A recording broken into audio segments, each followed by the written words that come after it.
Bueno, vamos a continuar ahora hablando de fisiopatología y la etiopatogenia, de todos los efectos sobre la salud que produce el aumento de la temperatura medioambiental o el interno por encima de los valores que puede regularse armónicamente y dinámicamente dentro del concepto de homeostasis, que como estamos hablando de temperatura, entonces estamos hablando de la homeotermia, ¿sí? Esa pequeña oscilación que puede haber, si la consideramos por la temperatura corporal superficial, la más común, la que se toma en la axila, estaría dentro de un rango de normalidad de, no vamos a hablar de decimales, pero sí de aproximadamente 1 °C, entre los 36 y los 37. Ya por encima de 37 nos está diciendo que a ese ser humano le está sucediendo algo que lleva a incrementar su temperatura corporal. Si a su vez lo que encontramos es que baja de 36, también eso nos estaría avisando de algo como signo. ¿Por qué? Porque es medible. Esa persona, de acuerdo a sus umbrales perceptivos, conscientes y a todos los fenómenos y mecanismos regulatorios autónomos o inconscientes, tendrá síntomas que se agreguen o no. O sea, la temperatura va bajando y van a aparecer, como les había dicho antes en idioma vulgar, los chuchos de frío, el tiritar. Si empieza a aumentar la temperatura, los primeros datos evidentes como signos es la sudoración, el enrojecimiento de la piel, aumenta la temperatura, no solamente la puedo palpar y la puedo medir verificándolo ese signo, también hay síntomas que la persona dice, uy, algo me pasa, me siento afiebrado, y por ahí, ahora con los termómetros digitales es más sencillo, pero una pequeña oscilación de temperatura, el digital un digital de uso común, no necesariamente como un instrumental de precisión, está avisándonos que ya es 36,9. Está dentro del parámetro normal, pero por ahí, desconociendo cuál es la causa que hace que esa persona se sienta mal o que un tercero observador la vea mal, o sea, mal en el sentido de no normal, no de cómo conoce a la persona, si por ahí unos minutos después con un termómetro más sensible y que no dependerá de mi agudeza visual como eran los antiguos termómetros clínicos con mercurio, veríamos que está en 37,1, o sea que en una cuestión de minutos, si está habiendo algún proceso que incremente la temperatura corporal, puede haber un signo objetivable de 0,2 °C, cuando por ahí en una persona había síntomas insignificantes y yo ya tengo una curva con un signo objetivable de 36,9, que estaría dentro del rango normal, a 37,1. Me está avisando que algo pasa. No necesariamente lo que vaya a pasar va a disparar grandes mecanismos de adaptación, pero algo está pasando y merece, como mínimo, prestarle atención, observar, controlar otros parámetros, hacer las preguntas de rigor y los exámenes clínicos de rigor a esa persona en la línea de tiempo. Cuando esto, vamos al otro extremo, superaría determinada cantidad de carga térmica, sea interior o superior, esos mecanismos regulatorios regidos por el termostato que todos tenemos dentro del sistema nervioso central, que es una parte del hipotálamo, y en este caso llamamos de incremento térmico, va a estar en la región anterior de esa pequeña estructura neural, en el centro tridimensional que yo les di como referencias, y en la base del cerebro, ¿sí? Por encima del hipófisis y por debajo del tálamo, de ahí también su nombre hipotálamo. Ese sector regulador va a dar determinadas señales. químicas y neurales en forma directa a la hipófisis para la liberación de hormonas por parte de la pituitaria o hipófisis que van a actuar, nombré básicamente la glándula tiroides, que empieza a liberar, a mandar sus hormonas al torrente sanguíneo, la T3 o triiodotironina y la T4 tetraiodotironina, que tienen, entre otras funciones, la más importante, activar, aumentar el metabolismo basal, que a su vez eso también va a traer incremento de la temperatura corporal. Si existe una dolencia que hace que la glándula tiroides esté sobreexcitada o que fabrique más de la cuenta, sintetice sería la palabra, de T3 y de T4, entonces esa persona entra en un proceso mórbido que se va a llamar hipertiroidismo, su metabolismo, entre otros signos y síntomas, va a estar acelerado, por ende va a disipar más calor y va a combustionar más los depósitos disponibles, con lo cual va a haber la mayor parte de las veces un adelgazamiento extremo como signo objetivable y síntomas que puede percibir o que podemos llegar a ver hasta inclusive en estadios mucho más avanzados que a veces los puede diagnosticar comparando gráficos, dibujos, hasta un niño en un nivel inicial de comprensión. También por vía neural actuaba sobre el sistema vascular cutáneo, provocando la vasodilatación. También actuaba por vía neural autonómica sobre las glándulas suprarrenales, las que están por arriba de los riñones, de ahí sus nombres, que liberan al torrente sanguíneo, entre otras sustancias, dos por ustedes más de una vez conocidas, que son la adrenalina y la noradrenalina. Recuerden, en los primeros minutos de la ponencia, del primer o el segundo video, les dije que eso lo tenemos asociado con una palabra, estrés. Cuando, por ejemplo, la hormona tiroidea, la T3 o T4, la tenemos asociada con hipertiroidismo, hipotiroidismo, con enfermedades.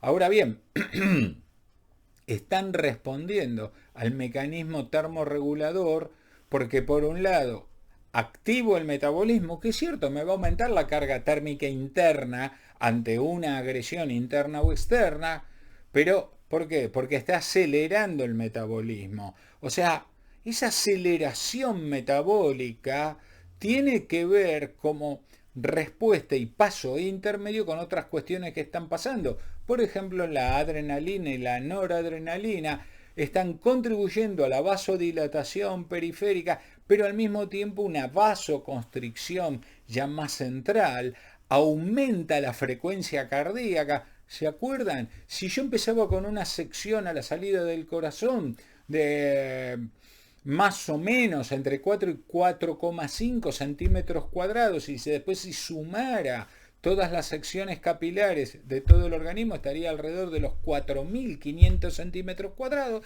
no solamente bajaba la presión y disminuía la velocidad, sino que el aporte de lo que debe llevar la sangre al fin del circuito para luego restituirse y poderlo cerrar, que eran los nutrientes, el oxígeno, para después poder retirar los detritus, los desperdicios y el CO2 para que complete la vuelta con el otro circuito cerrado que es el pulmonar. Cuando sucede esto,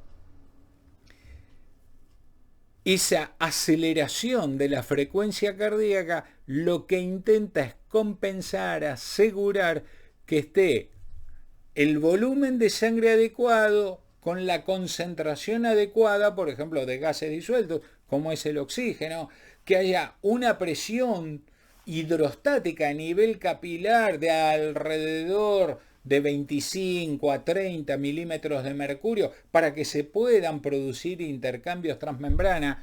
Y como es semipermeable, a ese nivel las membranas no solamente ese intercambio tiene que ver con líquidos, sino también con electrolitos.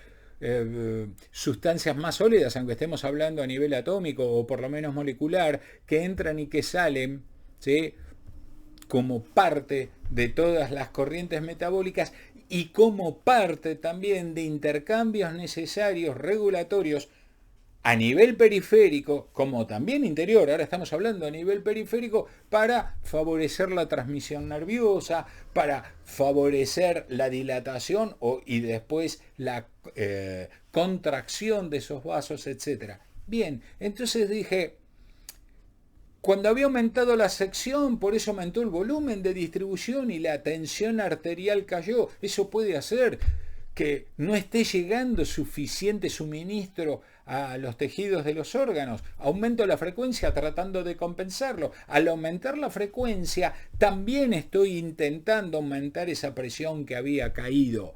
Perfecto. Eso de algún lado tengo que obtener la energía necesaria para hacerlo. Pues bien, lo obtengo del metabolismo basal, que precisamente entre unas cuestiones que van pasando por un lado, los periféricos de entrada que van entrando al CPU y que el mother va integrando, va procesando y va distribuyendo órdenes al resto del sistema y la red, por los periféricos de salida, yo veo resultados. Por un lado, el enrojecimiento que está produciendo por transparencia, lo veo, salvo en un morocho, de la vasodilatación. La humedad, otro signo bien objetivable, por el sudor, por el líquido que se va perdiendo. Pero no todo termina ahí y a partir de ahí comienzan a producirse otros mecanismos que van a tratar de compensar eso dentro del límite normal. Todo esto complejo, la hiperventilación, el agotamiento. ¿Pero por qué el agotamiento? Y porque estoy consumiendo más oxígeno por ahí del que habitualmente necesito y del que habitualmente, con una carga térmica exterior, el aire está dilatado, así que la mezcla gaseosa es distinta. Y si a esto yo le sumo más humedad, o sea, más vapor de agua, formando parte de la combinación gaseosa que está en esa microatmósfera donde estoy desarrollando esa tarea, puede ser laboral, también puede ser deportiva, o puede ser en una oficina como puede ser en un taller. Obviamente, en una fundición, esto vamos a tener que prestar mucha más atención que en una oficina, pero los organismos responden por el síndrome general de adaptación o estrés de la misma manera a este nivel ya pequeño, finito y de detalle, como les había explicado antes. Todo esto es el síndrome. Todo ese conjunto de signos y síntomas es el síndrome o estrés, ¿sí? Síndrome general de adaptación o estrés. Sintéticamente, la fisiopatología, ¿sí?, va a provocar, esto les queda a ustedes, deshidratación, aumento de la frecuencia cardíaca, déficit de la respiración, o sea, la mecánica y de la ventilación, los intercambios en el pulmón, a nivel de los alvéolos, en la porción ya final de llegada de la columna de aire atmosférico mediante los mecanismos respiratorios para producir los intercambios gaseosos con el medio interno a través de un sistema vascular a ese nivel para que entre oxígeno salga dióxido y se va completando el circuito menor, le decimos, de este doble circuito cerrado que es todo el sistema circulatorio. Pero también, producto de todos estos mecanismos, se pierde agua, se pierde líquido. Normalmente y sin ninguna actividad sabíamos que se perdían aproximadamente por día 600 cc. Pero acá ya tenemos una pérdida excesiva de agua, ¿sí?, con electrolitos. Entonces esa pérdida va a traer otros trastornos en distintos niveles y se puede provocar daño muscular por ese calor incrementado, que podemos objetivarlo con pruebas de laboratorio, midiendo la curva, el aumento, el incremento de una enzima muscular que se llama la creatininquinasa o CK. Bien, puede estar participando en el daño muscular por calor, esto puede estar participando en un infarto, hay un tipo específico de CK que medimos, puede estar en un politraumatismo aumentada. Bueno, con 2, 3 dosajes uno ya puede ver si la cosa va aumentando, se mantiene en meseta y lo vamos a seguir controlando, más allá de todas las maniobras de apoyo, tratando de buscar al menos dos dosajes con tendencia a la baja. Entonces ahí ya nos quedamos tranquilos porque estamos alejando a la persona, al individuo que tuvo el infortunio o que tuvo la carga térmica por cuestiones medioambientales, por exceso de actividad, por mala ventilación, en fin, por todos los factores que ustedes ya conocen y que pudo adaptarse por el estrés térmico hasta un cierto punto. Activado cuando se llegó al set point, 37.1. A partir de ahí todo se empieza a activar comandado desde el hipotálamo. Pero también llega un límite en el cual ya el organismo no puede decir basta, no puede decir más nada, dice basta, punto. Y es como dicen la gente más joven, se me colgó el sistema, ¿sí? Entonces eso está trayendo otras signos, sintomatología. Dos muy conocidas son el síncope por calor y el golpe de calor, al cual nos vamos a referir después. Pero antes, vamos a hacer una pequeña pausa y les voy a hablar un poquitito más de la creatinina quinasa antes de entrar en golpe de calor y el síncope. Bueno, nos vemos cuando en el próximo video, mejor dicho. Listo, hasta luego.